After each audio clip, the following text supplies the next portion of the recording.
We are back in black. Welcome, everybody.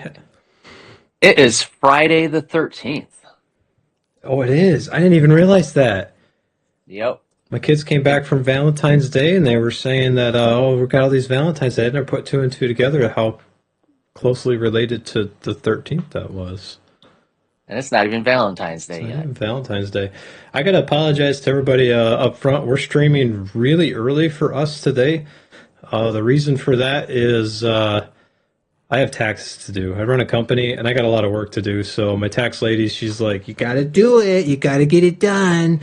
So I'm looking at the stacks and stacks of what is probably 80 pages of things I have to do of dividend checks and K1s and 1099s and all the crap you got to do as a business. And I have a lot of work to do. So we're trying to get this done, try to get the stuff out that we want you to talk about or see with us today. And then I got to go do all that. So if you're joining us late, sorry. Next week will probably be a little bit later, but this week I got to get it done. So here you go. Well, First okay. thing, first thing we do every week. First thing we do every week. And Brian, can you check our audio? Make sure we're good. Yep. Um, we show everybody our portfolio every week. Here it is. Market's been melting down. We are not. We're growing. Imagine that. It's almost like we said that when the market crashes, we kind of don't really go anywhere. But like if it goes up really high, we don't go nearly up as much. But I would say that a 237% gain over the past few years is pretty darn good. If you look at the portfolio performance and you go here, take a look at what it is. The annualized gain is about 14%. We're getting close to my average of 20% per year. And if you include our dividend checks. So not too bad, 37.5% roughly from 2023 till now. And then if you look at our positions, this is kind of what we own. So look at the gain and loss percentage. We only have a few stocks that are left that are not making us money. So I'm running out of time to find one that's beat up to buy. We will be doing that probably next week or the following. We're going to at least be looking at these stocks in the next one of the 2 weeks that we do a stream. So everything looks good. Investment income, passive income right now is up to almost $320 a month. That is regardless if the market crashes or not. And we've got some articles to talk about that this week. Some things that are relatively interesting. We tend to go all over the place. Sometimes we're on the left, sometimes we're on the right. We like going to ground.news because there's a bunch of stuff there for people to check out from both sides of the equation. But the reason why we talk about this stuff is because world events affect companies and that affects your investments. So this is inherently a finance channel, but we also talk about current events. So that's the portfolio in a nutshell. I'd like to say it's doing pretty good, and that's not the same as what a lot of people have been talking about. I had an article that we want to share with you later. I'll cover these in brief, and then Brian's got a few things he wants to rant about too. So this is what we got today. We got consumer prices are rising 2.4% annually in January. We've got Bernie That's Sanders saying the 401k system is rigged, right? against employees. Against employees. Target is having an identity crisis. Why are we covering this? We talked about Target stock a few years ago and why I wanted to buy them and why I didn't. And then we've got mortgage delinquencies are rising on low-income neighborhoods. That talks about the K-shaped economy that's happening. We also have here home sales nosedive in January. What a shocker that is. It's almost like we've been talking about that for months. We also have U.S. economy adds 130,000 jobs in January. It's exceeding the expectations. So we have another contradicting report of it's all on fire versus, oh, it's wonderful. That's a ground.news one. We also have here, this is This from is a fun Brian. article. Yeah, the Israeli reservist is charged for betting on military operations. Yep, we'll cover that later. And then another crypto company is halting their withdrawals as the market slide. Now, if you haven't been keeping track of it, crypto has been kind of cryptic. There's been some big withdrawals lately, billions of dollars Billions. from people who have billions of dollars into it. So yeah, it goes down when people sell. Surprise. There's a lot of that going on too. We have these people that are freaking out now. They're saying my retirement is completely in Bitcoin. Like, why would you do that? But we'll talk about that later. We've got some stuff here I'm from pro Fox. Bitcoin, and I think that's stupid. At least one person here is.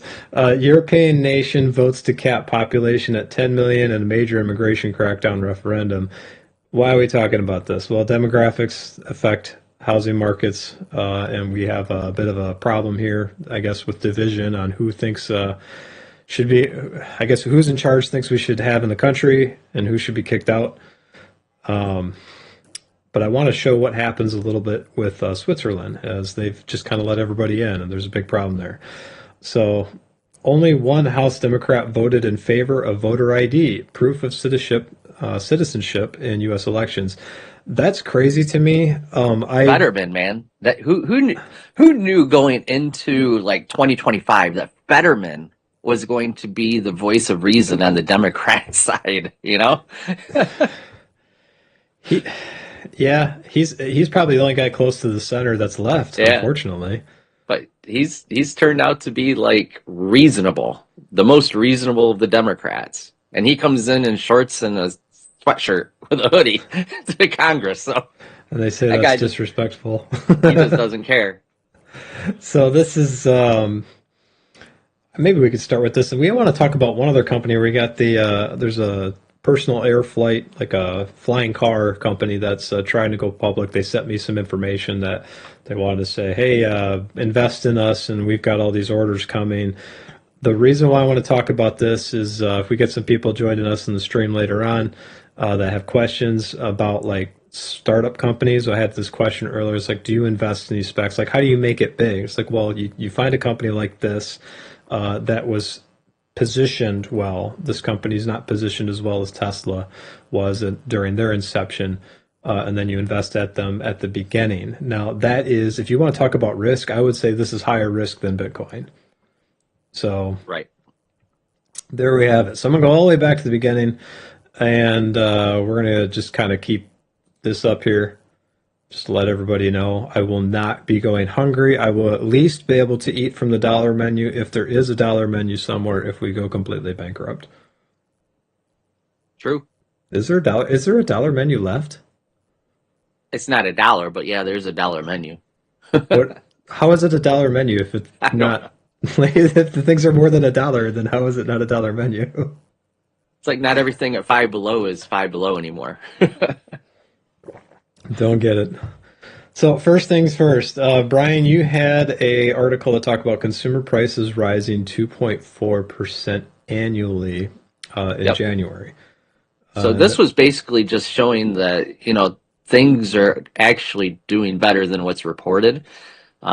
This is NBC, CNBC, which kudos for them for being one of the only outlets that are reporting on this. They're expecting 2.5%, and they got 2.4%, which was lower than expected. So everything is trending the right way under Trump, who, they'll probably spin it that it's because of Biden's policies still pouring through into the Trump administration a year into it. But this is good news. So do you And I look like at to the share good news. the So consumer here's price one index here? thing before the consumer, excluding food and energy, this core CPI was 2.5. But adding everything in that they track. I like how they show both things now. They didn't used to do that.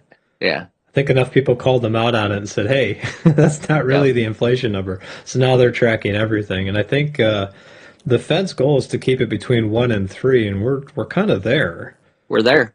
So that's a really good thing. But look what it was, and people could say, oh, that's because of the pandemic. Yeah, okay, that played a little bit of a part of it, but not after 2022. I Right. think we had a policy thing going on there. So And as far as the Fed goes, just to interject that today it was announced that Kevin Warsh is going to go into the hearings to be grilled for the Fed chair position. They're gonna wash them. They're going to wash him clean. They're gonna wash them So clean. that's moving forward. This is a good sign, though. I mean, it's really weird seeing when you look at like because most media outlets lean left, right? When you look at their Right. reports when you've got a Democrat in office, they tend to be super rosy about everything, even if like there's nuclear bombs falling out of the sky. It's like, oh, it's great. You just get a different, beautiful colored sunset with a mushroom cloud in the distance. It's awesome, everybody. But like anytime somebody that they don't agree with is in office, it's like the apocalypse. You Right. got good CPI numbers, and they say the world's ending. So it's really hard to figure out. Yeah, but what about ICE? Yeah, Look what ICE is doing. it's really hard to figure out, like, okay, what is actually happening with the economy? That's why we got all these articles up here. And for all the people just joining, welcome. We have a bunch of stuff here. If you rewind just a few minutes, we talk about everything we're getting into today. So we've got, it's funny that stocks markets futures were a little changed after the report. Okay, that's great news on inflation. Sure. But there's a problem with this because, and maybe I should put this, I'm going to put this Bernie Sanders one here a little bit further down the line because I want to talk about what's actually going on to most of the Mag 7 stocks. We have a gambling problem in the market. And if you've done any kind of investing for any short period of time, you know that a lot of times that these articles absolutely have nothing to do with what the stocks do. If you hold Bitcoin, you know that you're not having a good month, right? Right. It's down 50% almost. So what we're trying to do here with what we show people in our portfolio and what we show people with our income is we're showing them, hey, this is how you can weather those things and still be just fine. So what we're trying to do is cut through all the crap, if you will, to try to get something that shows people that this is actually what's happening and this is how you should respond to it. So we talked about Target. I want to say, I think it was like 2 years ago now, wasn't it? Yeah, it was a while ago. So it probably wasn't the best video, but when we were talking about Target back then, we were talking about this identity crisis that they were going through, and it was a cultural war that they had dragged themselves into, where they were saying, well, boys can be girls, and they can share bathrooms, and we were like, this is nuts. This is not like you're a store. Why are you getting involved in this? And they got involved anyways. So all of a sudden, they're posting articles here that say that you walk into the store, it's a crapshoot, and you don't know what you're going to find, and you just have to figure out like how much things are. They don't know what they're doing because people are leaving the stores. You got parents walking in with children, seeing things that they don't want their kids seeing, so they walk out.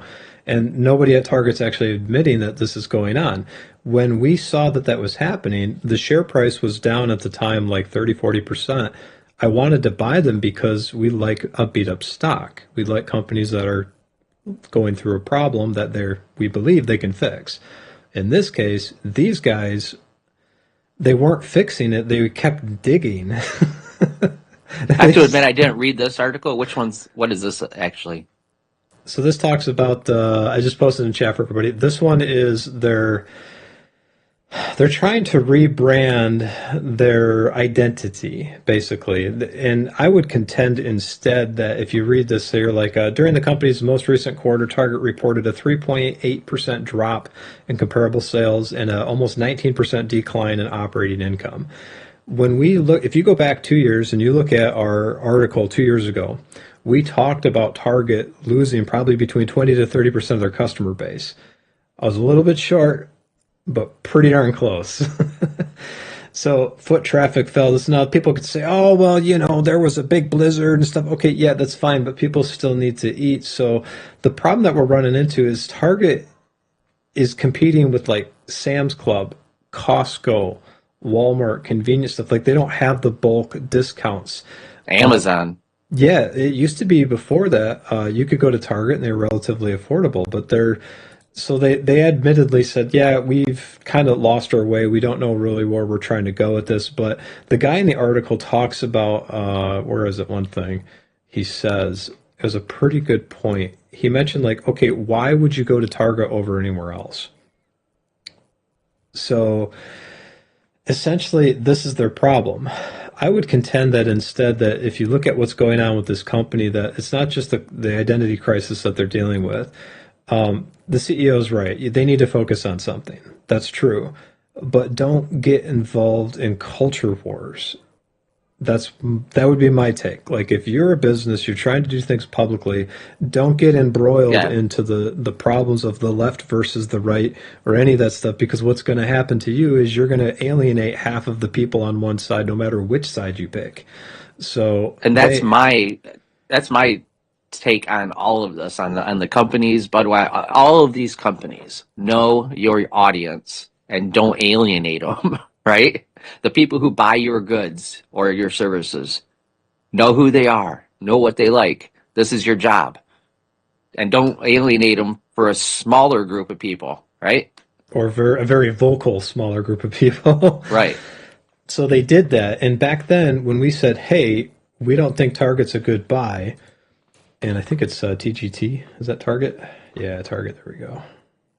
Let me just make sure this is right. T-Rex? No, that's not it. Yeah, TGT. I was right. Okay, let me go back to Target. So when we looked at them, and again, this is 2 years, when we didn't buy them, we were getting some flack from that because a lot of YouTubers, a lot of people online were like, "Oh, it's a great buy." Was it? Okay. Look at the price. Look what happened to them. Are they a good buy now? Maybe. We'll have to go take a look. There might be some opportunity there. But since we said no, we saw some dark clouds on the horizon, we were right. This is one of many, many stocks that we have covered that we've been right about. So I know our portfolio is not as exciting as most people, but the numbers after 3.5 years of this are not a mistake. Like we've And had here's other. here, Go and ahead. here's the thing, the takeaway to this, because we always say that the micro macroeconomics and the articles that we read are very important. If you were just looking at the statistics and you were just looking at all the different graphs, you couldn't have predicted this until you saw what the business was doing on their business calls and their once you saw all the DEI initiatives, once you saw the outrage, then you know, okay, something's going to happen. But if you're just looking at the numbers, you don't predict this until it's too late. Right. And that's where, like, I'm going to close this article too, because this is kind of getting me into the next point. Like we've seen this stuff going on with the economy. Like this next article I have here, it talks about like mortgage delinquencies are rising in low income neighborhoods. Now we've probably done, I want to say 5 or 6 videos on the housing market, and we even did a stream on them recently. Okay, And dedicated, but I think we talk about the housing in almost every video. almost every video we cover it. Why? Because most people's net worth is based on the housing. The thing I want to highlight to people in this particular article, now this one's from Axios, so I'm going to post this for everybody here,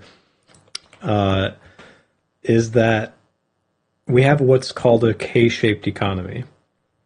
What that means is the rich people go down a little bit and then they go up.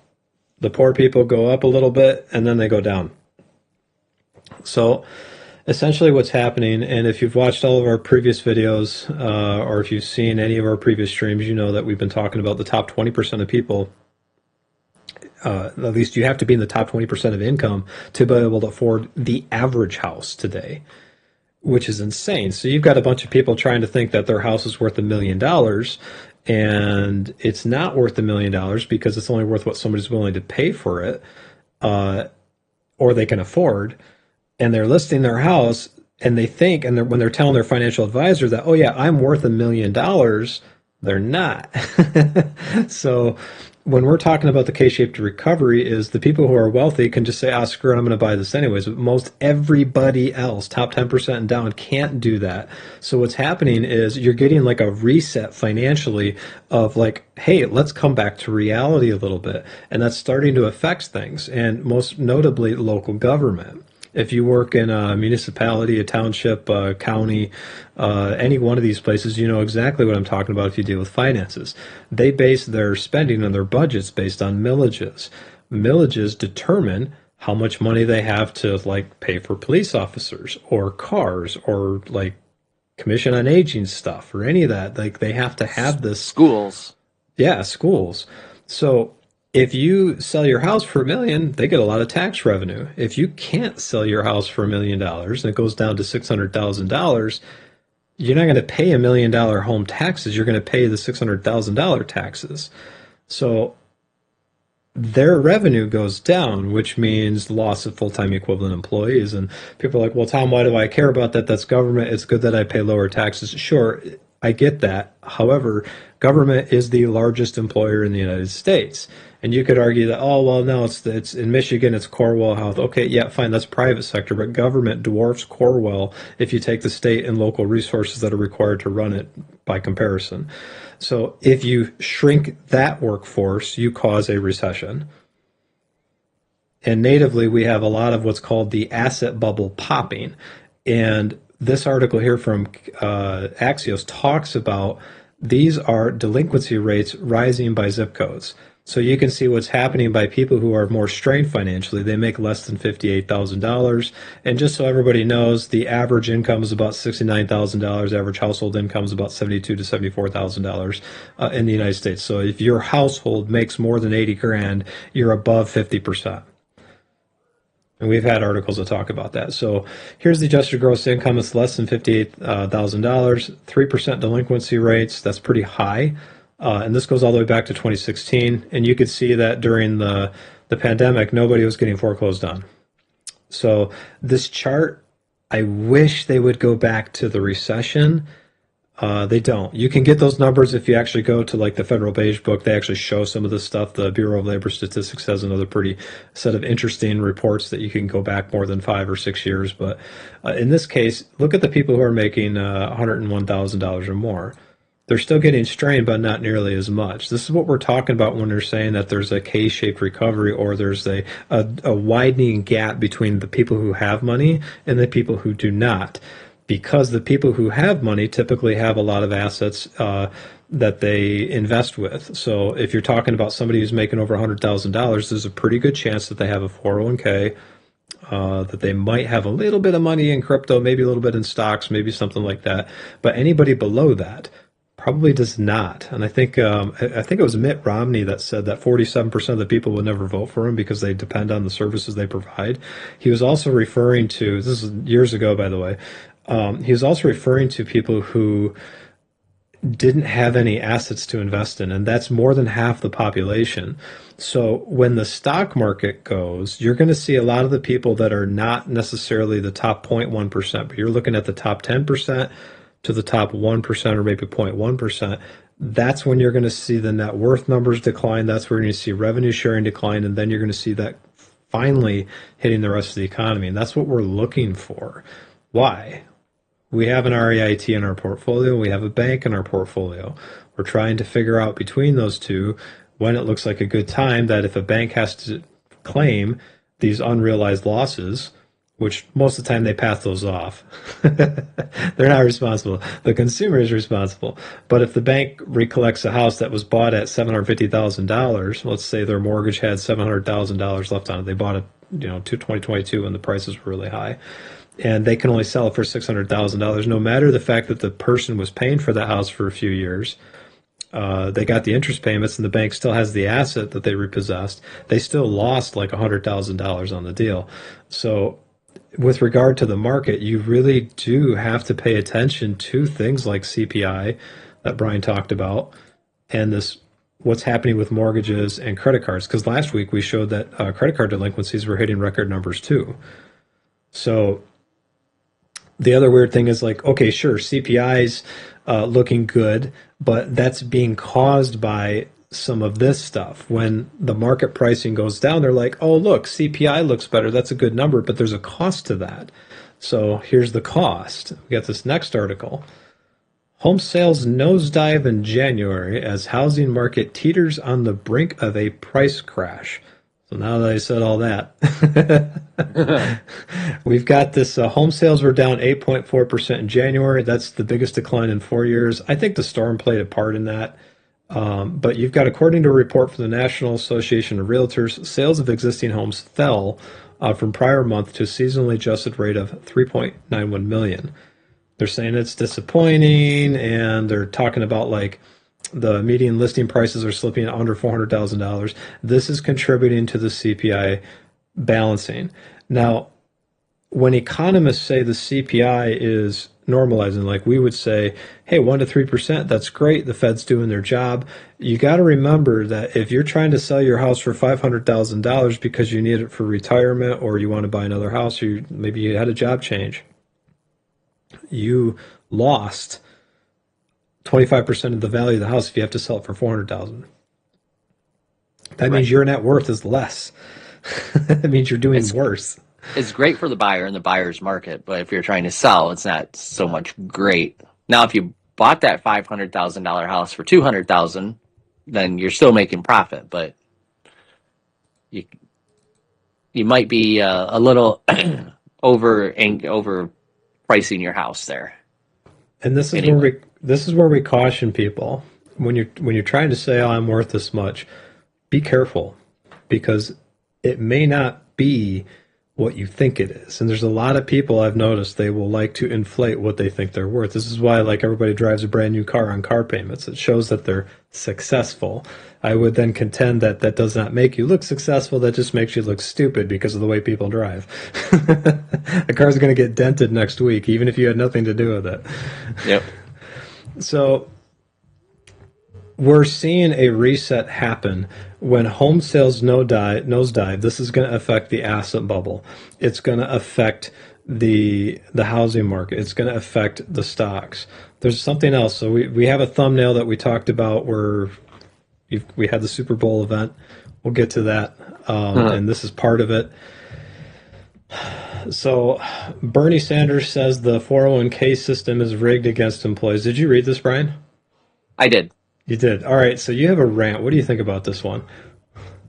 I think he has maybe a little bit of a point, but it's not the point that he's making, actually, because the 401k system is just a couple lines in the IRS code that states that, you know, you could have a not a pension, but a profit sharing or retirement account for executives. But they took that and expanded it to all employees, right? So now employees have this way of investing their money through the company with a matching system in many cases to have something for retirement. Okay. Pensions, on the other hand, because I had a pension to begin with, the company sets up for you. So he's right in the fact that it quote unquote costs you more as the employee to invest in a 401k than it does a pension, and in most cases, because the company sets it up, puts money in for you, and invests it within company stock. So yeah, he has a point. The pensions were better, but ask Ford or GM as to whether that's sustainable or not. Because unfortunately, with pensions, unless the company is profitable and they're profit sharing, if there's no profit to share, it's detriment to the company. And then when you have so many people retire and you're paying on it, it's hard to keep those pensions going.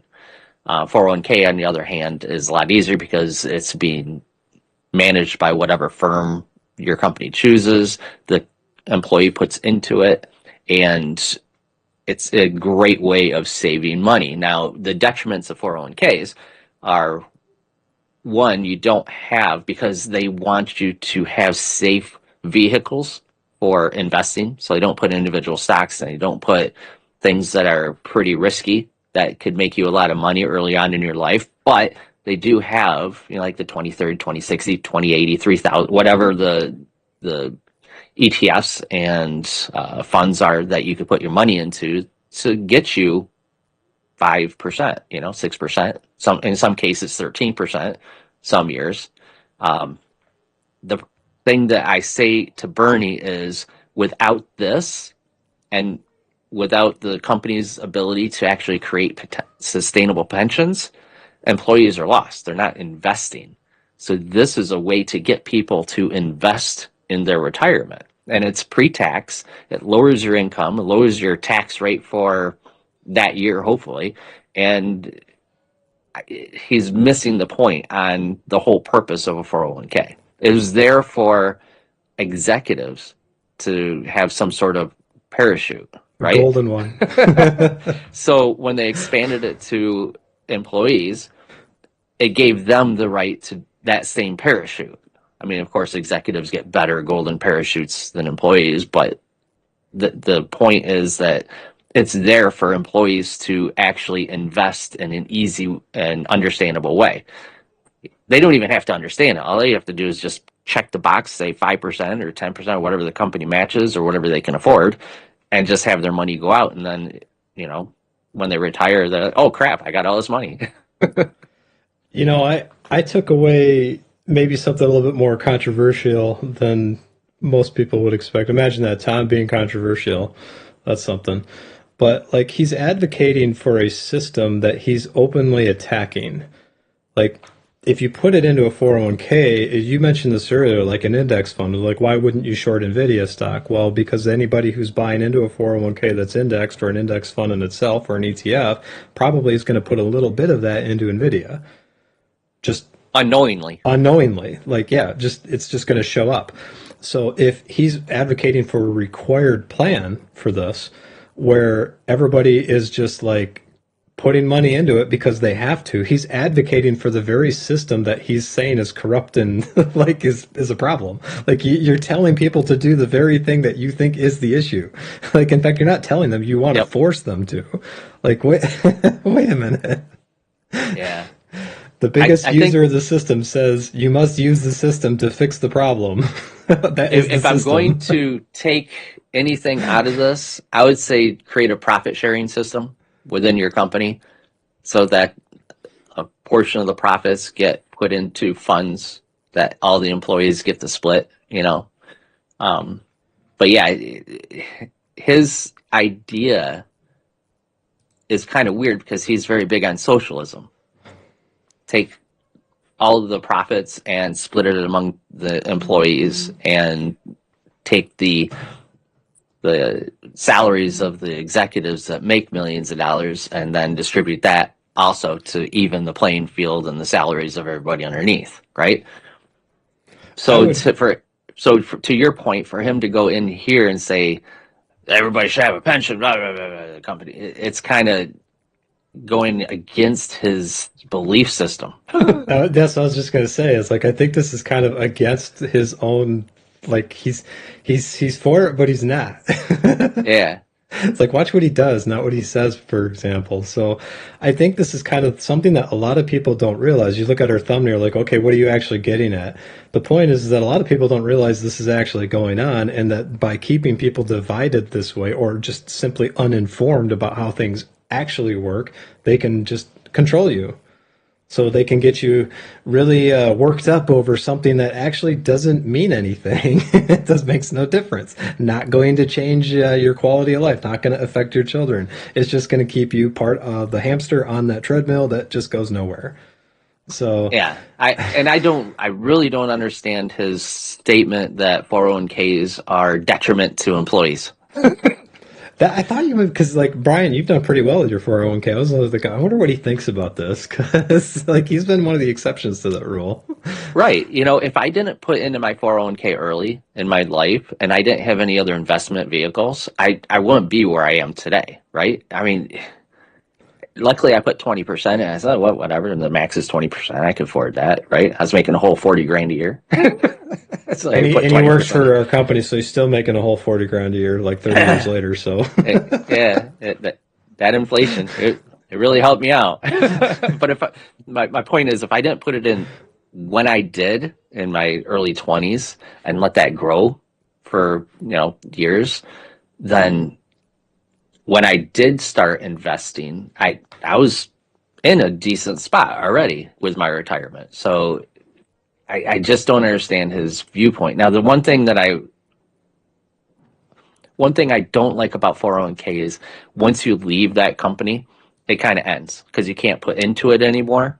And it's not like you're going to withdraw it because it's all pre-tax. And if you withdraw it, then you got tax on everything that year. So I kept rolling those things into IRAs. And if you don't stay at a job for 20, 30 years anymore, you have 6 or 7 jobs, then you got 6 or 7 IRAs from these 401ks that you had.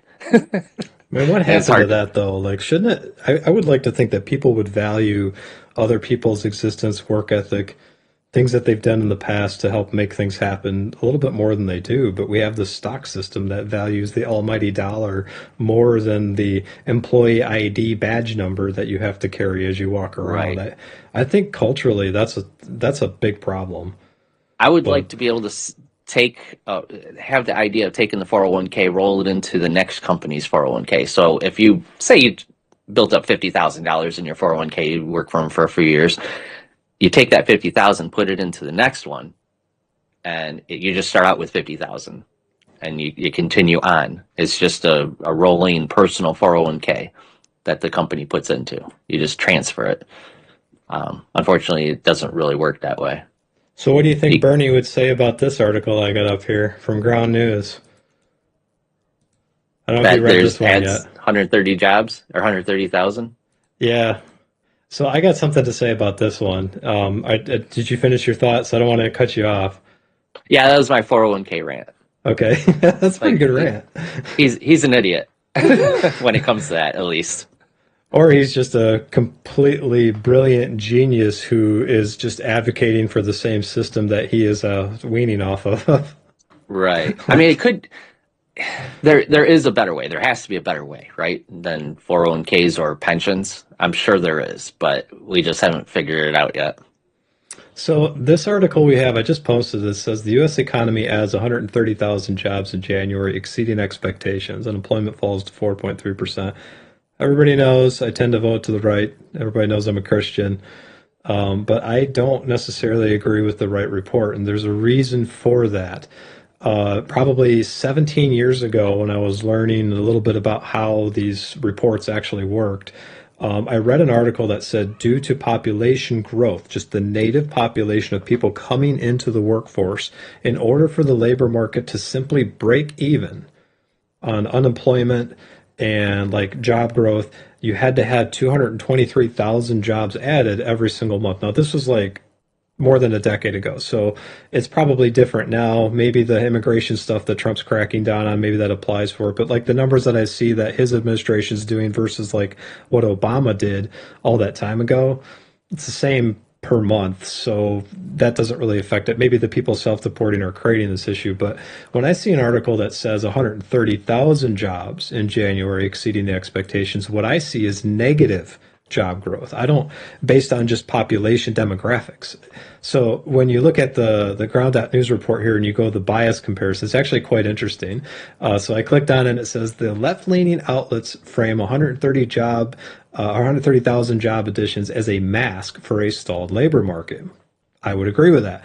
They're highlighting shakier economic conditions and fragility due to significant negative revisions to past job growth. Now, I find that quite interesting because they, the left, are the most responsible for the downward revisions before. Like, what wasn't it like a year and a half ago? We had 900,000 jobs that were just magically showing up on the report that they had to revise later. Like, really, you're gonna say it now with a number that's 1/10 of what you said a year ago.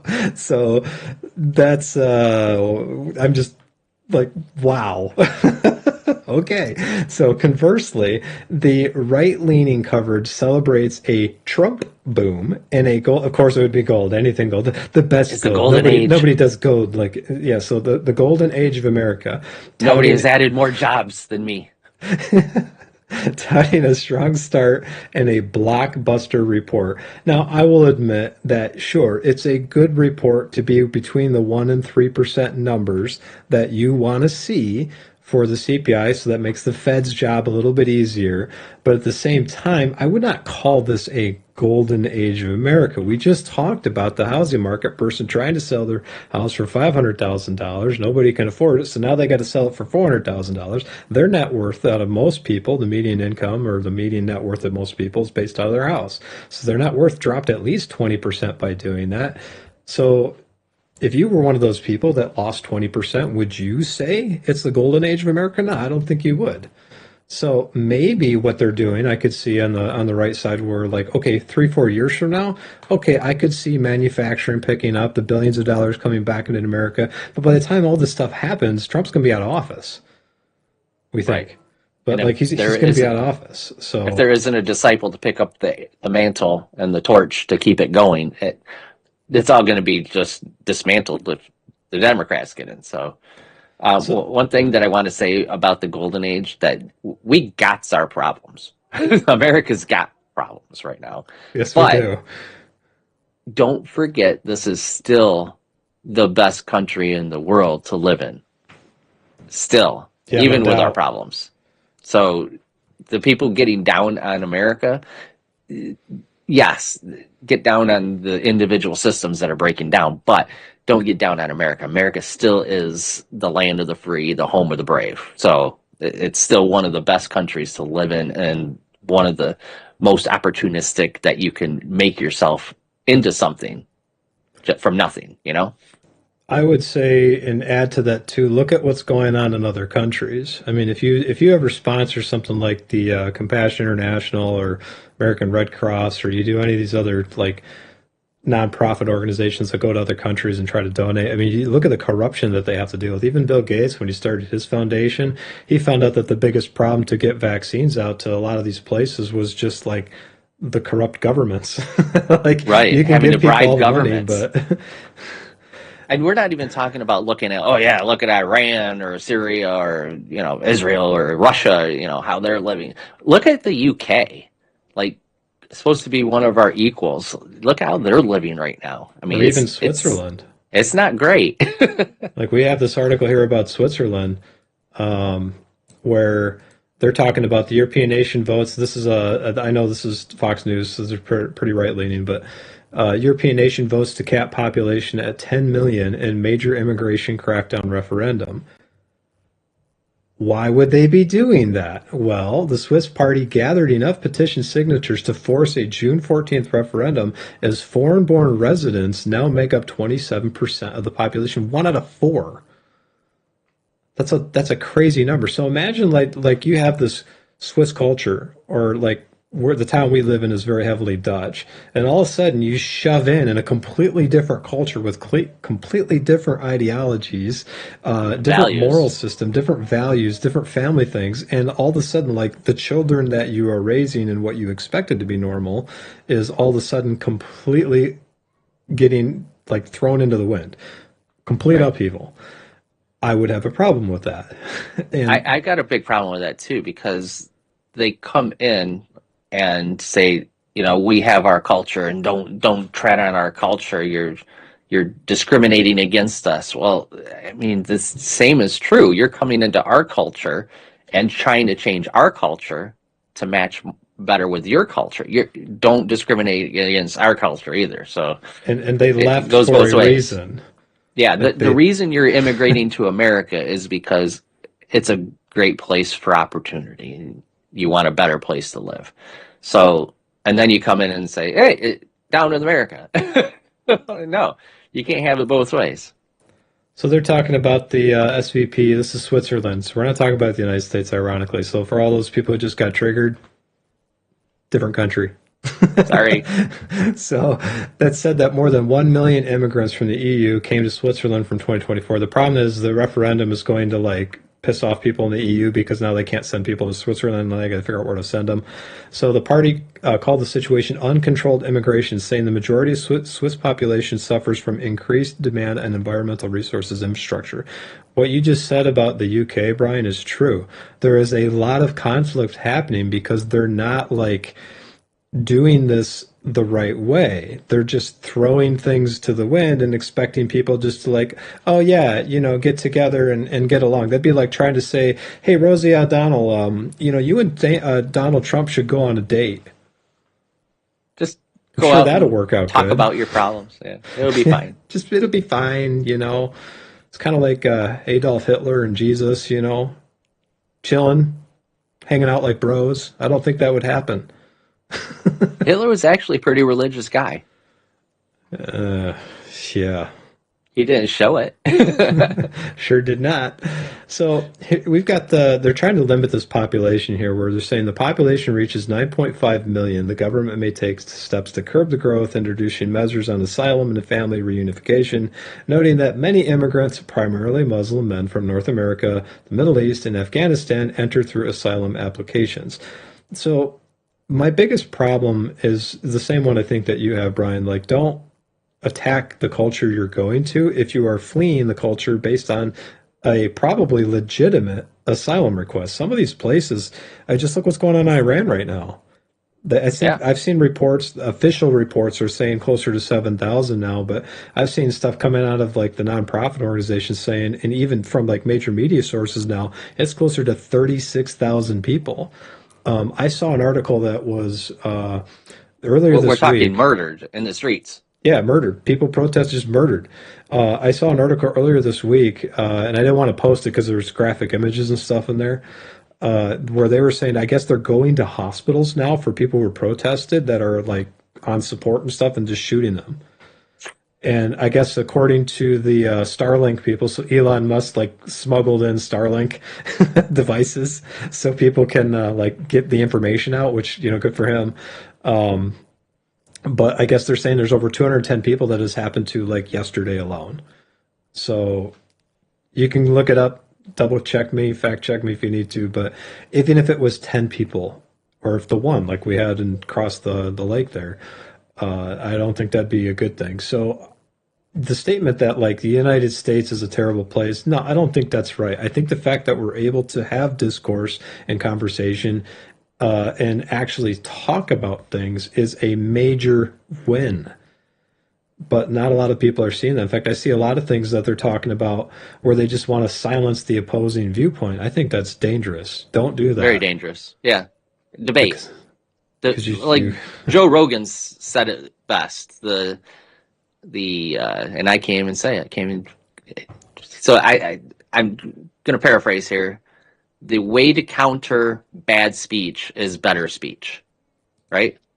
So if somebody's saying something you don't like, you say something that is better than what they're saying, right? You debate, you argue, you come to some sort of consensus. And if you can't come to a consensus and a middle ground, then you just stop talking to each other, right? sounds like me complaining to the YouTube algorithm AI saying, yeah, we're just not getting a lot of views. And AI's like, we'll make better videos, you dummy.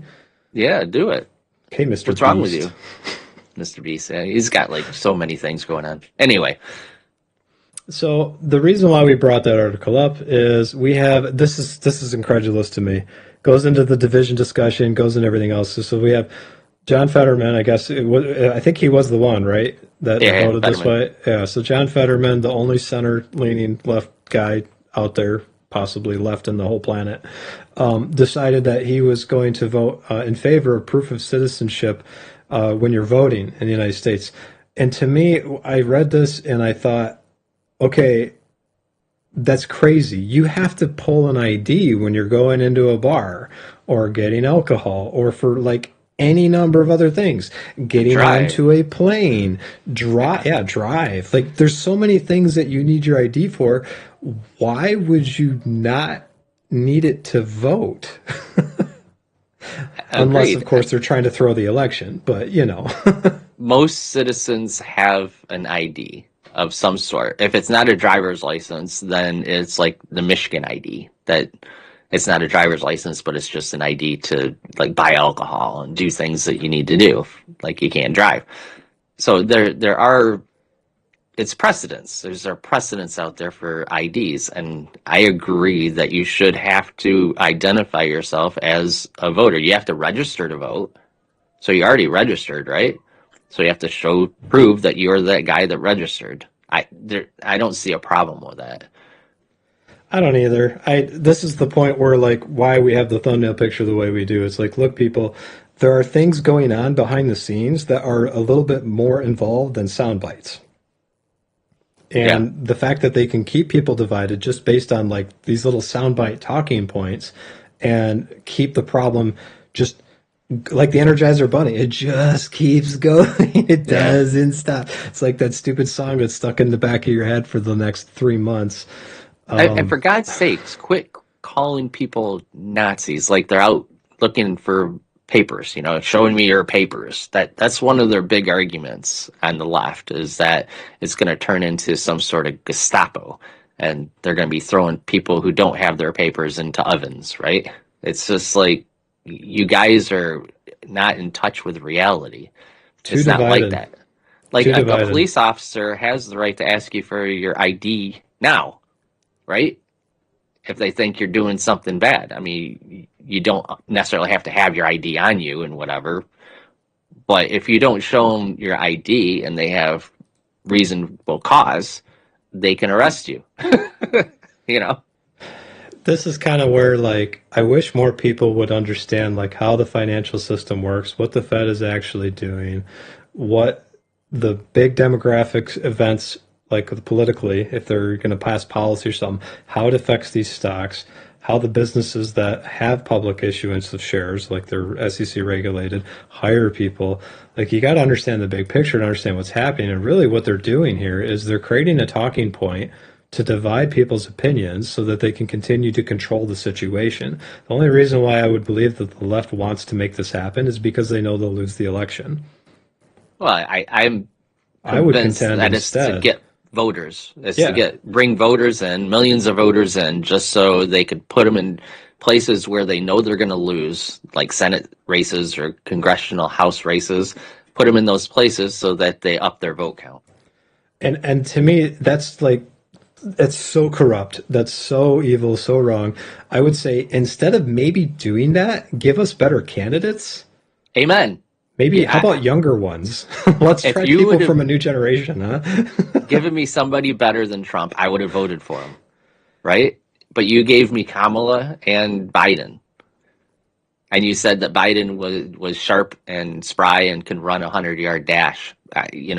You lied. You lied to my face. So how am I supposed to vote for you when you're lying to me like that blatantly, right? But give me a better candidate. Hell, if the Libertarians had a great candidate, I'd vote for them. You know? So if we go back to tie this into the 401k thing that Bernie Sanders said earlier, and we're talking about like the system, by putting money into that, into those businesses, if you look at our companies, these are companies that produce products that people have to have, right? But if you're Hmm. buying an index fund or a 401k, or Biden had dementia, had, it might be has is the comment, like the current method of that. Hey, where'd But you like, see that at? oh, it's on YouTube. So if you look at what's happening with like 401ks and the like the overall market, right? If he's advocating for this system that says put your drip funds into a large corporation that then has lobbyists that go to Washington that say, hey, do this policy so it helps our business, you can pretty much guarantee that by subscribing to that, you're basically just towing the line for the same system that you're trying to fight against. So what are people doing? They're trying to go left versus right. You got the Turning Point USA conversation for their halftime show, which I guess apparently had close to 20 million people. The number keeps changing every time I look at it. Um, so then you've got like the people that are saying, oh, well, there's 130 million people that watch the Bad Bunny, the Super Bowl halftime show. Okay, fine. Well, maybe they did that. But at the same time, this doesn't change anything. You're not actually changing any of the system that keeps you under control. And this is kind of when we go back to our portfolio, we go back to our investments, we talk to people about the passive income. You're not going to beat that system as an individual. You're not going to beat that system by going on the streets and protesting or kicking an ice car or doing like crazy things like that. The way you beat it is to go to town boards, go to local governments, get on the board, run like vote, do a vote, maybe go on the school district, like get involved that way. You can make a difference that way that actually changes something. You're not going to change something by complaining about Right. it and walking down the street with a sign. And I don't think a lot of people get Or that. complain it on Facebook. And like even though, because like I said, a lot of these people will say, "Oh yeah, I bought an index fund." Good. That's probably not a bad decision to do. It's probably a lot safer than most YouTuber finance people. But like at the same time, you're putting money into an index fund. think Right. about that for a minute. That's every company that's publicly regulated in the United States. So you talk about big corporations, big CEOs, investment firms, all that. What do? They lobby the government with that money. And they lobby the Federal Reserve with that money. So you just like knocked yourself down. So this is why we look at individual equities. This is also why we rail against things like crypto. I saw where they're saying like Epstein was partly one of the big funders of the original Bitcoin, like when that came out. So we this is when we talk to people about being like good stewards, and you look at the companies in our list. I'm not going to get into it right now because it's a big nerd bomb, and I don't think anybody wants to hear Tom get into numbers and math and nerd bombs. The only thing I want to take away from people is this portfolio started 3.5 years ago.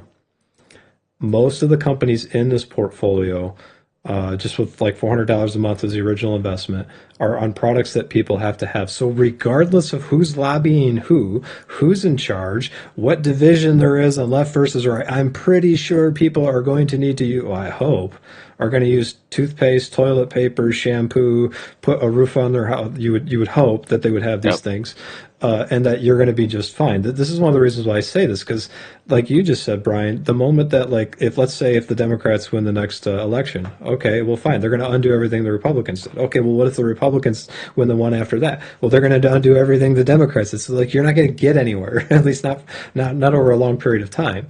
Right. So when we're looking at like these things, when we try to tell people don't gamble, don't get caught up in it, but understand what's happening and why, this is why we say that. Because you had, I actually didn't read this one. This Israeli reservist charged for betting on military operations. Yeah. So Like, he what's was going on with this? he was using secret operational information and this Polymarket site to bet, because you could bet on anything evidently these days, to bet on like times when operations were going to happen. And it said he made over $150,000 betting correctly on this. What?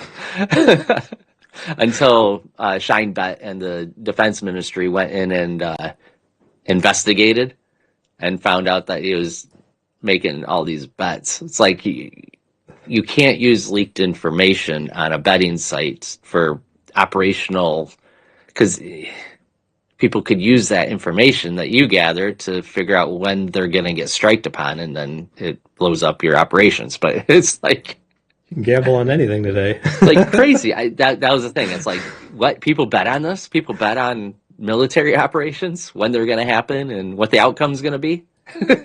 What I would contend with that is they're saying, I guess, with the crypto markets, they're saying that they think the bottom is going to be about 60,000 for the Bitcoin, because I guess that's when the United States Federal Reserve is going to fill their Bitcoin reserve, or their crypto reserve, if you will.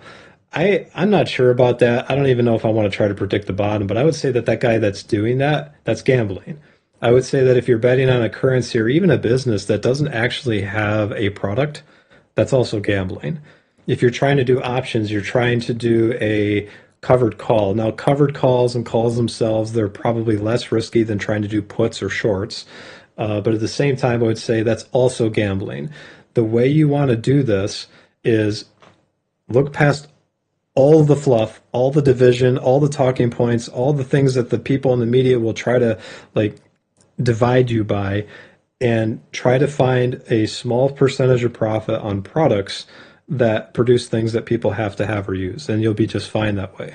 Because if you don't do that, you're going to get caught up in it, and you're just going to lose your shirt. And most people do. I found that, like, according to the IRS, I think it's 98% of the people that try to do day trading and options end up just like losing their shirt. So don't do that. So this is this is another centralized crypto platform halted client withdrawals, and I think the reason why that they're talking about this happening is I think it costs on average about $87,000, which is a lot, to mine one Bitcoin. Well, Bitcoin right now is below $66,000. So if you got this huge data center and you're trying to mine all these transactions and validate them, all of a sudden you're negative 30% every month. You're going to be unplugging things. So this is This is going to be going on for a while, I think. But just look at these numbers, man. Red, red, red, red across the board. Like you just, so this is what's going on outside the market. If you look at our portfolio, so I'm going to go back to summary, and I'm going to go back to when did all this thing start? Like a month ago.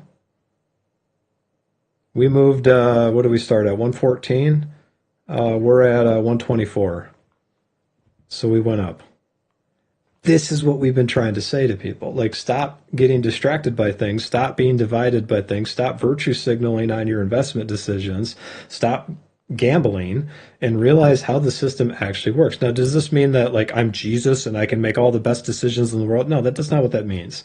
In fact, I'd probably make a few mistakes. In fact, if you look at our positions, there's probably a few mistakes in there that you could point out almost immediately. But the point is, you need to think defensively because tomorrow a lot can change.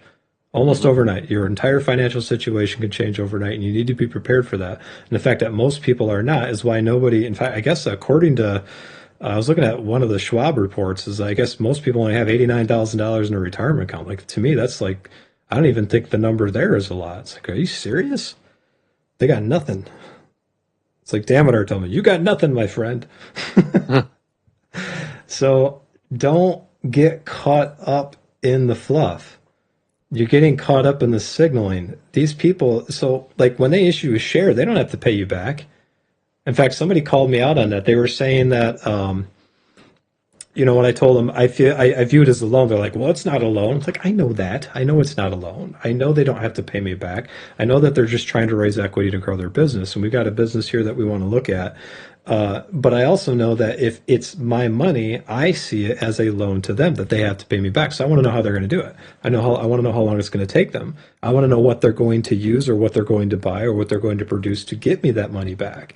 And that's how this essentially you make money in that. If you can answer those questions, you'll probably be just fine. But most people buy stock and they don't know any better. So when we talked about Bernie Sanders earlier and his whole thing about the 401k system is rigged, well, he's right, but he's also kind of like advocating for the system that he's attacking. In this way, that same system, you put it into an index fund, all these businesses get free money that they can do whatever they want with. So if you're tired of these big corporations like railing against you, and you have a 401k or a mutual fund or an index fund, you're supporting that system. So don't complain. But anyways, Right. that's my, I don't know, I don't know what kind of nerd rant that I'm getting on today, but Mhm. so then you got these other people. My retirement is completely in Bitcoin after Bitcoin crashed 50%. Holders face serious risks. What this downturn reveals for crypto investors that maybe they shouldn't gamble. That's the whole article, people. Don't put all of your money into one asset. Your retirement is completely in Bitcoin. You're doing something wrong. It's a very risky asset that could make you money, but if you YOLO on any one thing, there's a very good potential that you're going to lose it all, right? It's either ultimate risk, ultimate reward, and ultimate loss. Follow the So money.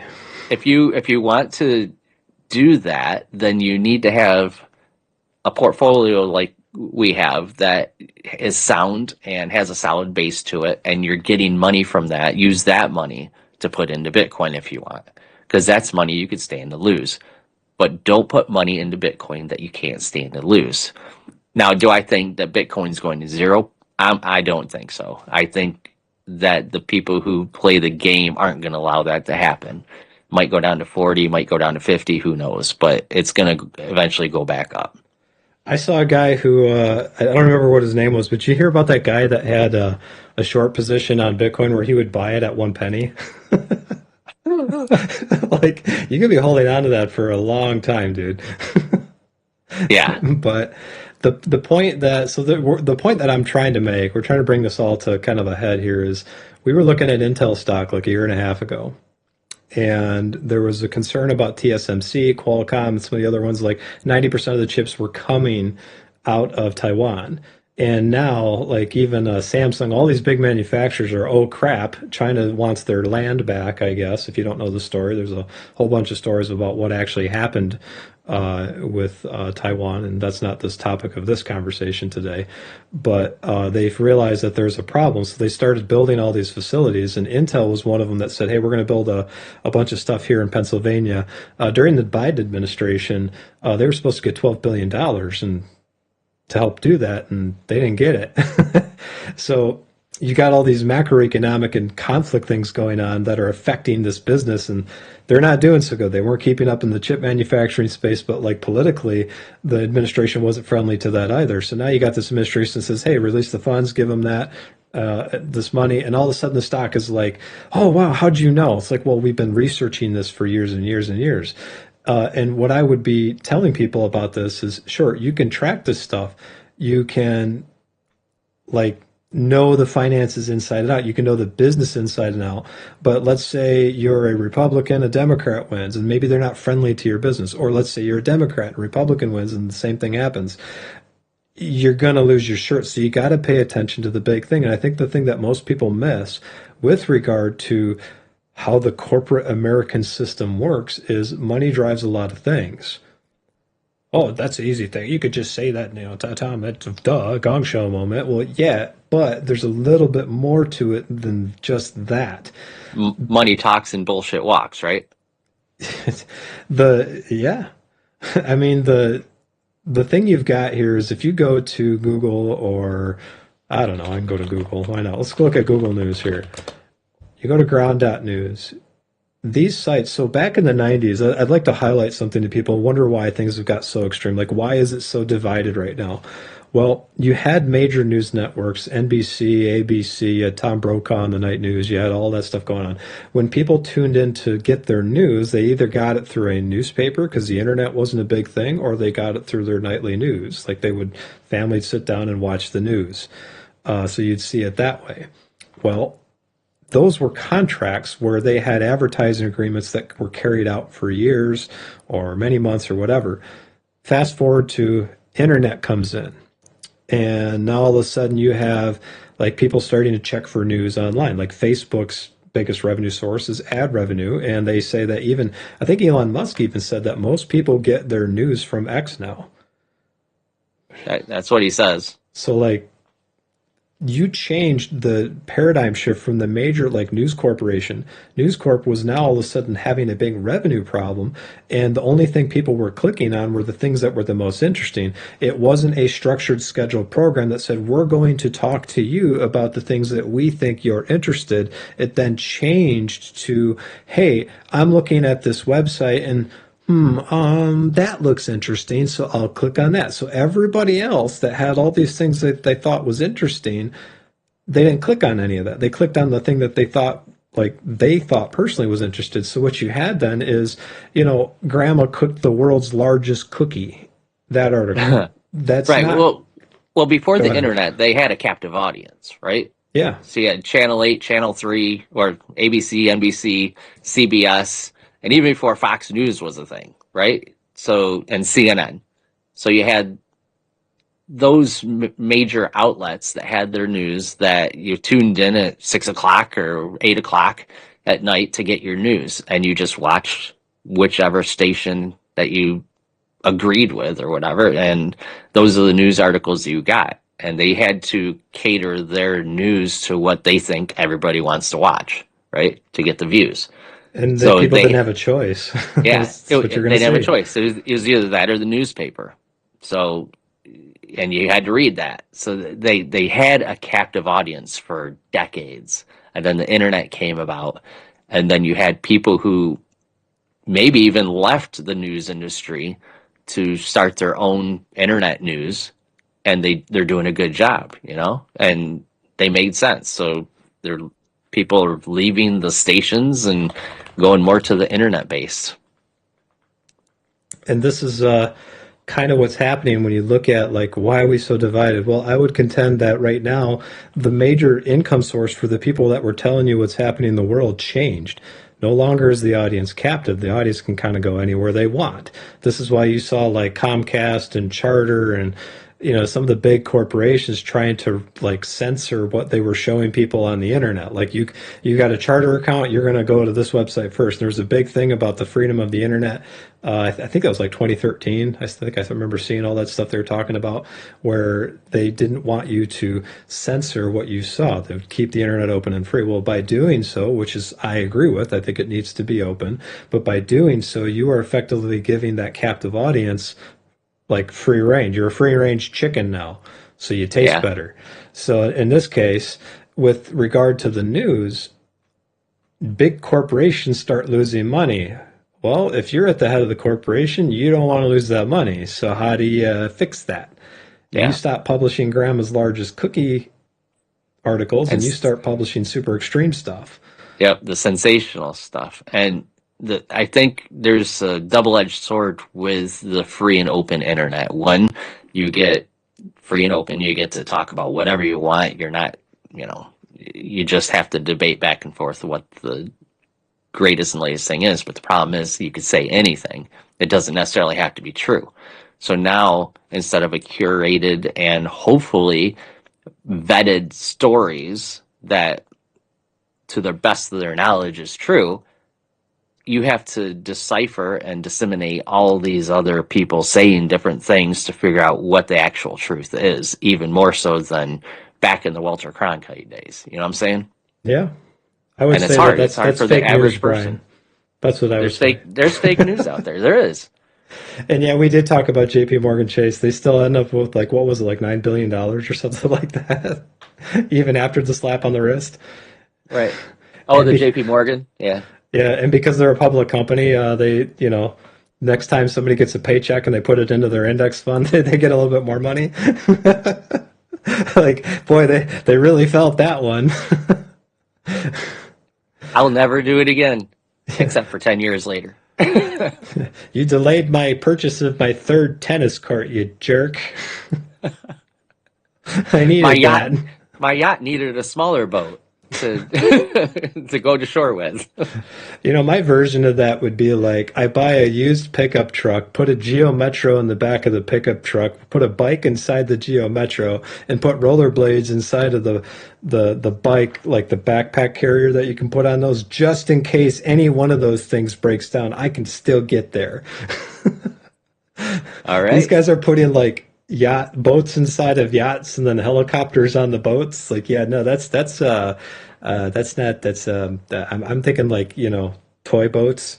I can't No, play at that level. they're putting $150,000 boats inside their yachts. To, Big like fancy boats that we things. take out on Lake Michigan.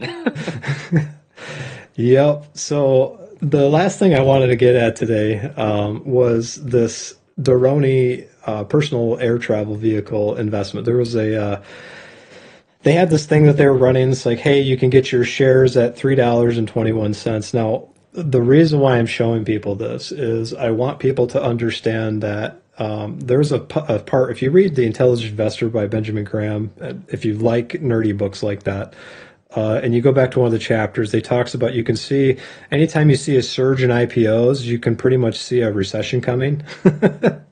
So this is one of those IPOs because another person asked me earlier this week, it's like, well, Tom, how do I get in on the Amazon right when they're starting or the Facebook? It's like, well, you kind of have to get in at this level.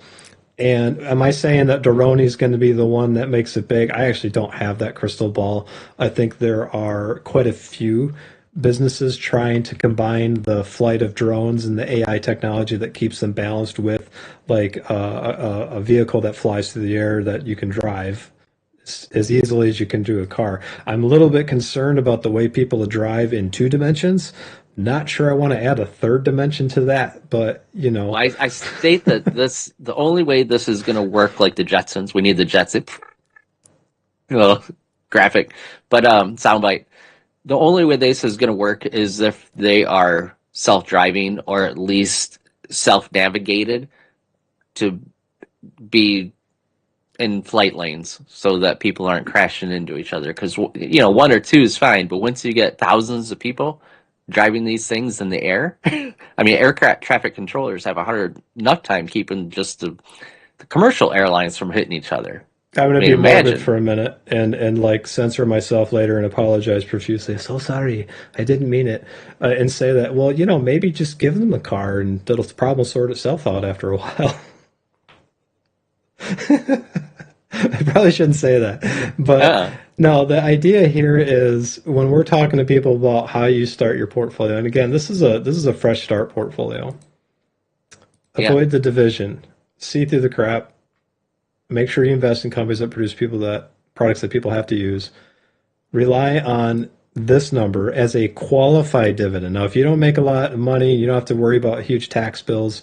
The qualified dividend doesn't mean as much to you, but if you run a small business, you're like the biggest expenses at my company are in this order: payroll, taxes, and it's not that much behind it, and then benefits.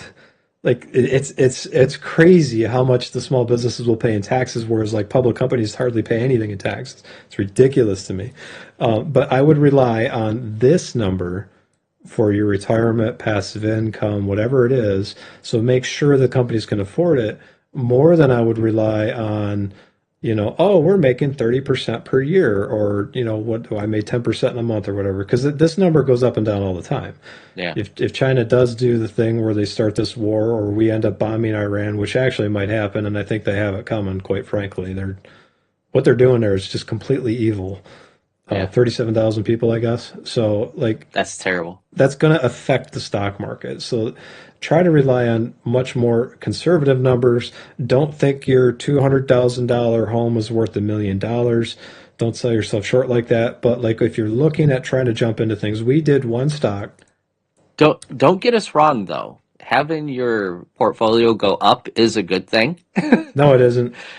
But this isn't, well, It's yeah, not if on you if sale. you're if you're looking for things on sale to buy, I mean, right. But if it does go up, it's not a terrible thing. It's a good thing, right? Because your value is going up. But this is not a drawdown account. This is a dividend account. We live off the dividends, not selling the stock to pay for our expenses. What Unless you what got, a new Porsche that you want to buy or something. what what'd you say to me? Like I was the only guy that you knew that got mad when stocks went down or went up, Yeah, sorry, not went not up. down, went up. It's like, dang, I wish that would go on down even further. It's like I'm getting I mad at get it. Intel because they keep going up. It's like, stop! I want to buy more. What are you doing? Cut it out. I get it. I get it. So, But if you're gonna do that and you're gonna try to set yourself early, first of all, Brian was like your example that you talked about with being able to invest 20% of what you earned. That is a huge, like, I hope people caught that because that's a huge life example. Live below your means, even if it seems like it's impossible.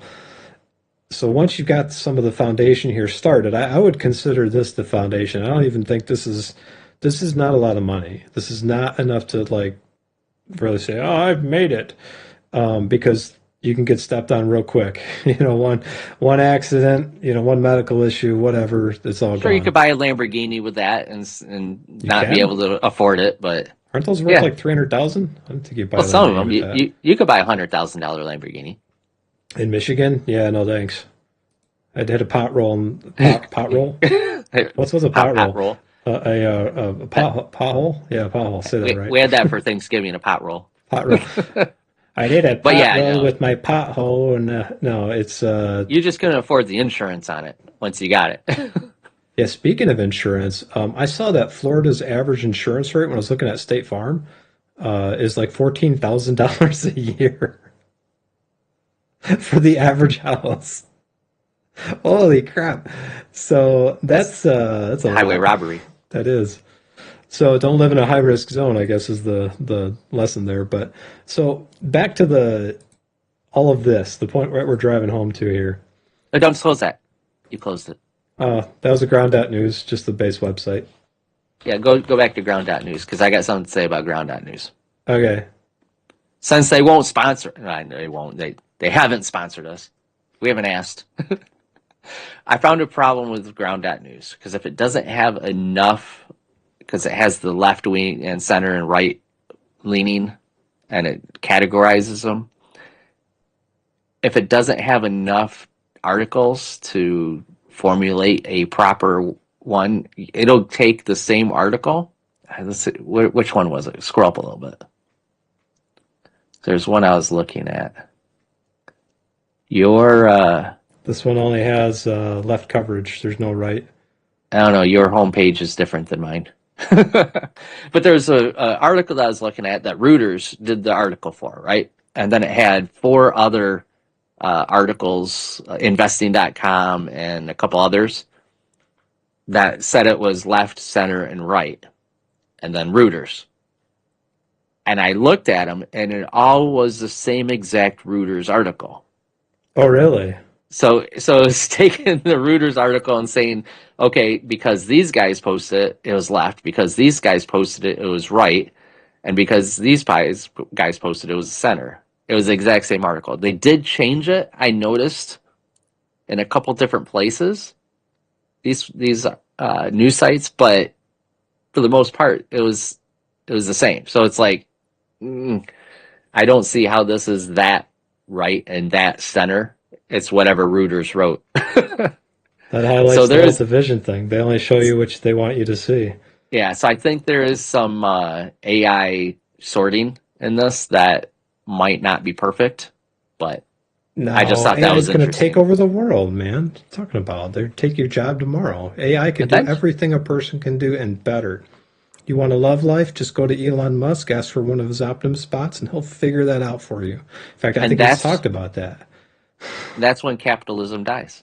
That's when you don't have to work anymore, because when AI is now the CIO, the CEO, the president, the engineer, the manufacturing, the Might actually be more janitor, productive than the top brass. and right, and they work and think faster than what the corporations do, and they start making all the products that we want and need, as long as they're applicable to us continuing to live.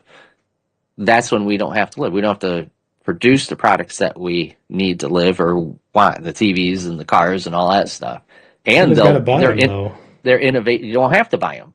How? Somebody's got to make the money somehow. We got a You don't need medium money. of exchange. Yeah. Why would you need money?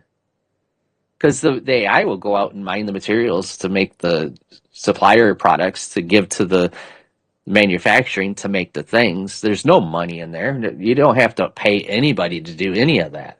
They'll build themselves. So then, how do you determine the value of real estate or a product when you're exchanging between people? That's the interesting part. How does real estate happen? I don't think Elon Musk has thought that through fully. Yep. So here's the Deroni thing where you've got the tap into the future of personal air travel. So this goes back to like what we were talking about a few minutes ago. I'm going to circle all the way back. We have a few stocks in our portfolio that are considered high risk. Rumble is one of them. We bought them. We believe that Rumble will stay the course. They'll see it through, hopefully. Their financial grade is an F right now. And you can see that on the report. We're not going to get into the report. But these guys are one of those other ones that if you've built that foundation, you've seen through all the division, you've seen through all the crap, you want to know, like, hey, what would I buy? Maybe these guys. Now, I put this into, as Brian was talking about AI, to say, hey, is this a good one or not? And the result of it was they are not nearly as well funded as Tesla was or Amazon was when they started out, but they have a pretty good idea. And I think that this is kind of a natural progression of things because you've got the Ukraine war that's basically a drone war right now, which is, I guess, better than people, but still. Now he's taking this to personal air travel. So I'm going to play this video. It's not a very long one. It's like 5 minutes total. Well, And speaking of drones, look at all the drones that are coming over the border from Mexico that are attacking the U.S. Border Patrol. oh yeah, the cartels You, put a bounty on them, I guess. yeah, you don't hear about that in the news, but that's happening too. Like big drones. You kind of like those, what was it, the movie Cars, where he's old and has to like pass on his knowledge to the next generation, and he's training with the old car, and they're throwing stuff at him as he's like driving around in the wilderness. So it starts out as small things. He's like, turn it up a notch, and he throws a refrigerator at him. Like really heavy things. So this is that moment, I Dodgeball. think. If you could dodge a wrench, you could dodge a ball. So in this case, when you're looking at like how the financial system works, how the media gets their money, how the Fed makes these decisions, how it affects their lobbying for the political positions that people take when they make policy. This is one of those things where you've got another company that's saying, hey, give me some capital. We will try to get returns on that capital and bring it back to you. Do I think this is a good? I think it's a great idea. But do I think it's worth investing in? I don't know about that yet. No, they just closed their window. But I want people to watch this because what I want to do with our channel in the next 6 months or so is I want to start looking at these opportunities. We need two companies. Rumble's one. I want to find another one that's in this space that might be a good one because I want to show people what happens to the super risky environments. And that goes back to, if you go back to earlier in our stream and you look at these people say, I had my whole retirement in Bitcoin like that. Don't do that. So do it within kind of a healthier mindset and keep in mind that like policies and government influences this and political divide influences this. So if they get a major corporation or a government entity buying in, then they will probably be stable. Not picking just on Bitcoin. It's not a great idea to have all of your retirement in any one asset, right? So even if it's like Nvidia or the company that you work for, don't have all of your retirement tied up into that one thing. Right. So I'm going to play this. I've got a few comments along the way, but this is, and like I said, if you're tuning in, I see a bunch of people jumping in. Man, you guys always jump in late. Well, we started really early, you know. We did start early. I explained that too at the very beginning of the video. I got to do a lot of taxes today, so it's Tom's fault. It is my fault. Yes, today it's my fault. But we're going to watch this, and I want people to get a perspective on once you've built the foundation of a good retirement, you live below your means, you've got this passive income coming in that we have here in our portfolio, a couple hundred, this is almost $320 a month. It'll go up a little bit in a few weeks. And you're starting to think, hey, maybe I want to jump into the space. You need to jump in with both eyes open. This is where everything we talk about matters. The macroeconomics, what Biden was doing, what Trump is doing, what the Fed is doing. This is where it matters because, quite frankly, you can lose everything instantly if you're not careful. It's all connected. It's all connected. It's the circle of life, except with dollars. The force, it flows through you in all things. It's connected. Yeah, anyway. It feels like Abraham Lincoln. All right, here we go. In 1903, two brothers in North Carolina achieved the impossible, the first flight. America would then go on to push the limits of what humans thought was possible. Commercial aviation, supersonic engines, and even space travel that would land man on the moon. See, it wasn't staged, Brian. In 66 I didn't say that was staged. Humanity went from discovering flight to traveling 238,000 miles into space. But in the 80s, something changed. America's innovators stopped building machines and started building software. But now, we're entering a new era, where the most advanced hardware meets the most advanced software. That's where we step in at the Roni. How much, he doesn't tell you how much they're going to be. I'm guessing 150,000. That's pretty cool, isn't it? The Roni was born in 2016 in my garage. I had just sold my first company and finished running a 3D modeling business. At the time, I was fascinated by drone technology. And that's when I realized something. So, with regard to the noise, if you have a neighbor you don't like, you could just take off and then like add some thrust. Just hover. Just hover over their house. But all right, keep going. Traffic congestion is a global epidemic, and flight could be the cure. That's when I found Derek, a battery expert with decades of experience. I would love to. Together we started building. Driveway. And after thousands of hours and countless 3D printed parts, we achieved our first flight. And that's when we knew we had something. The Roni team grew, we opened our Miami facility and built the H1P1, our first full-scale prototype. H1P1, it sounds like we run hundreds of tests in our warehouse, and I even flew it myself. The model proved that not only could we lift off with more weight, but we understood how to safely design the landing, takeoff, and maneuverability of the aircraft. Then came a huge milestone, our first FAA airworthiness certificate. But from that point on, we part's realized cool. something critical. If we truly wanted to bring personal flight to the masses, we needed to rethink everything. The H-1P1 wasn't designed for the everyday consumer. It was aggressive in acceleration and control. And other electric Does sound like a aircraft weren't virus. better. Their tilting propellers burned too much energy and lacked efficiency. So we went back to first principles. We reimagined everything and created the H-1X.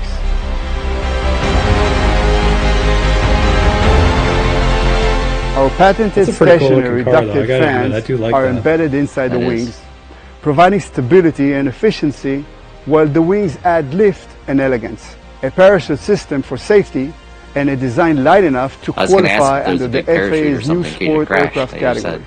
giving us the opportunity to make personal flight more accessible than ever. But what truly sets the H-1X apart is that we're building it with everyday people in mind, not just seasoned pilots. But accessibility isn't just physical, it's also digital. That's why we are building Soul AI, our upcoming operating system designed to make flying feel Hey, they familiar. gave it a soul. Our engineers are designing AI. the That worries me a little bit. I want to know that I can have a manual override so this doesn't turn into iRobot where like Will Smith is in the car and robot's like, you are experiencing an auto accident. Like, hell I am. Like, I don't want to be that guy. So, anyways. H-1X to be semi-autonomous. This should handle the complexity of flight Semi. while the pilot just points the joystick where they want to go. And with our plans to implement built-in geofencing, the H-1X will be programmed to avoid collisions and restricted zones automatically. You see, we are stripping away as many intimidating dials and switches as possible to replace them with a single joystick and a screen. As we have entered this era where advanced a flight hardware sim. and software meet, there's video never been a game. better time It is. to It's a give video game. It's humanity flight something it's simulator. always dreamed of, personal flight. The technology is already here. It's just a matter of bringing it all together and executing to create the perfect product for our customers to experience and enjoy. What began with me and a 3D printer has become a 17-person team, over 600 pre-orders, nearly 4,000 investors, and a clear mission to make flight accessible to everyone. With your investment today, ahead of our unveiling event, we'll keep pushing the boundaries, advancing Soul AI, and shaping the future of personal transportation. And with the eVTOL industry projected to reach $1 trillion by 2040, we don't want you to just watch the future take off. We invite you to be part of it and invest in the Roni. All right, so there you go. What I want people to know is if you want to make it big, like I bought Microsoft stock back in the day, you got to look for companies at this stage. They're not even public yet. Yeah, not the IPO stage. Once it hits the IPO stage, these guys have Too already late. outbid you. Yep. So the problem I have with this one is I like it. I think the car is really cool. It's not really a car, but they don't give you the cost. They It's an air have car. a bunch of pre-orders, but there's no, like, they don't have approval for like they haven't gone to mass production yet. So this is where you got to be really careful. It's like those people Yep. that say, hey, I got this venture capitalist mining company that is doing exploration in Canada. It's like, well, have you found minerals? Well, no, they're just looking for it.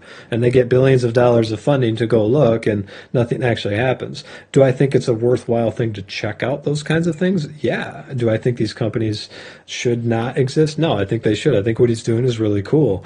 But at the same time, if you're an investor and you don't have that money to burn, the chances of you losing money on something like this are very high because they do not Correct. have it in manufacturing yet. So be very careful with stuff like this. This is not how you build a foundation of wealth. That's not how Brian and I did it. That's not how most people do it. Once You need to have a viable product. Yes, once you do something. In fact, it's Shark Tank. If you look at the Shark Tank, the people that were, I think, I don't know which. I think it was Mr. Wonderful. He said it, where he was saying like, yeah, I've lost most of the money that I poured into these people making these products. Even those guys, like some of the most brilliant investor minds that are out there, they've lost money doing this stuff. So venture capitalism is cool, but it's also super high risk. So before you jump into that, learn how the system works. Once you learn how the system works and you've got this number here or higher, I would contend it needs to be over 1,000. But I would say that then you're ready to kind of get started. Without this, you're not ready. And if you Yeah, think that, well, I can't afford it, well, fix that first. Get below your means first. exactly. Yeah, don't invest in this if you don't have your finances under control. With this company, my first thoughts is Tesla 2.0, right? I mean, it's Could like be. the next logical stage of Tesla. I wouldn't be surprised if Tesla come out with their own flying car, because Elon's come out recently saying, we're behind on where we thought we were going to be technologically. We thought we'd have flying cars by now. Where's all of our flying cars? Like the Jetsons, they're not here yet. Um, Battery technology wasn't there. It's getting there. Solid state it's batteries are getting getting there. closer. But when you look at Tesla, when they came out, what did they come out with first? The Flash. They came out with the Roadster, like the Tesla Roadster. It was $150,000. Only the rich could afford it. They only made so much. It was not profitable, you know, and it had its problems. So, um, and it took them a long time to get to be profitable, to have a manufactured product. And like the S was cool, but it was still very expensive. The X was also very expensive, $150,000 when that came out. Now they're under 90, but and they're discontinuing it for now. And that was, you know, you're talking a decade. This is 10 Yeah, a decade years. You're, ago, you're not right? talking So like next month. it took 5 or 6 years for them to even break even, like even come close. And then it wasn't until they came out with the Model 3 that they could actually mass produce these things at a $30,000 range that people could afford. And that's when they took off. I could see this going the same route. Their first one's going to be the Roadster, right? That's going to be $150,000, $200,000 that only the rich can afford. Proof of concept, people are going to like it, and FOMO's going to set in. And Eventually, yeah. if they can make a mass produced, reasonably priced product, then I think they'll do okay. But And there's still the whole problem of having thousands or even millions of people flying in the airspace. it'll be Like once, fine. yeah, it's There like won't be any problems. you watch Coruscant, right? In Star Wars, and you got all these starships and these lanes all over the place going, and like crash into each other. There has to be some sort of system that you tell it where you want to go, and it takes you there, and it follows people, in some He, sort of manner to where they don't crash into each other. he's developing that. I think Yep. I'm going to be paying attention to these businesses, and I gotta cut out here pretty soon because there's a 12:30, so I got like 12 minutes before I gotta run. But basically, we're going to be looking at one more company to add to this, and I would caution people to against the division with regard to like not everybody is as far left as the media would like you to believe. Not everybody is as far right as the media would like you to believe. There are a few people, but they're not the normal. This is not like the way most people think. The silent majority is more centrist. And most people do not care about your retirement goals. So when you're making your, and I would even contend that many financial advisors don't care as much as they might tell you. So you need to do some due diligence on your own and understand how this stuff works a little bit if you're going to have any kind of hope to even get close to this number. Like I said, this number to me is not a lot. If No. if you want to get even to that number, you got to start with like a dollar, Yep. $10. And yeah, we railed on Bernie Sanders for advocating and railing against the system as much as we did, but people need toilet paper. Yeah. You know, Well, shoot. they need some of this stuff, so it helps to invest them. What you're talking about is why Acorn exists, right? You take the cents and whatever that is after what your purchase is, and it'll invest those. You just tell it to invest, that much. So you're only investing $1, $2, pennies, whatever at a time. But it all adds up, right? If you can do that, then once you start making more money, you could scale it. Your finances under control. You could scale it up again. So it's possible. And not only scale it, you start seeing the beauty of what compound interest does. If the Yeah. Fed wasn't able to maintain at least a sort of semblance of inflation, then that wouldn't even happen either. But and somebody told me once, like, well, Tom, I should not buy like these companies they're talking about. I should buy one like that Doroni or any spec. I'm not picking on them because I think their product's pretty cool. I would then tell them that right now there are almost, in fact, here, how many people in the world do not have access to clean water? 2.1 to 2.2 billion people worldwide lack access to safely managed drinking water. That's a But quarter of the globe. yeah, so I think there's plenty of opportunity for Johnson and Johnson to expand their horizons. We have to get rid of some of the corruption, some of the divisions, some of the stuff going on in some of these crazy countries. Obviously, that's a big problem. But don't look at it with the sight of like, oh, I'm going to miss out because I Yeah. didn't buy this little company. It's not like that. And we've covered this in past videos where, even the most boring companies like Fastenal have done amazingly well over a long period of time. So Yeah. that's If you there you just go. keep betting on things, you're going to lose like willy-nilly. If you go to the casino and you play roulette and you just bet on black and just keep doubling your bet every time until you win, I mean, chances are you're going to lose everything and the house is going to win.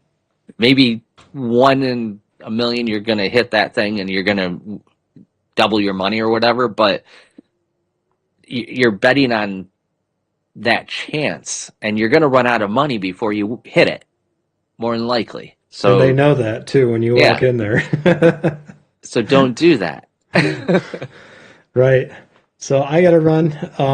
Next week, I think we're going to be talking about probably which stock we're going to be buying.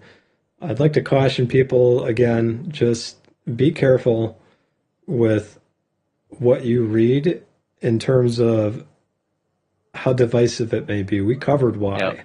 Don't believe everything you read. Disseminate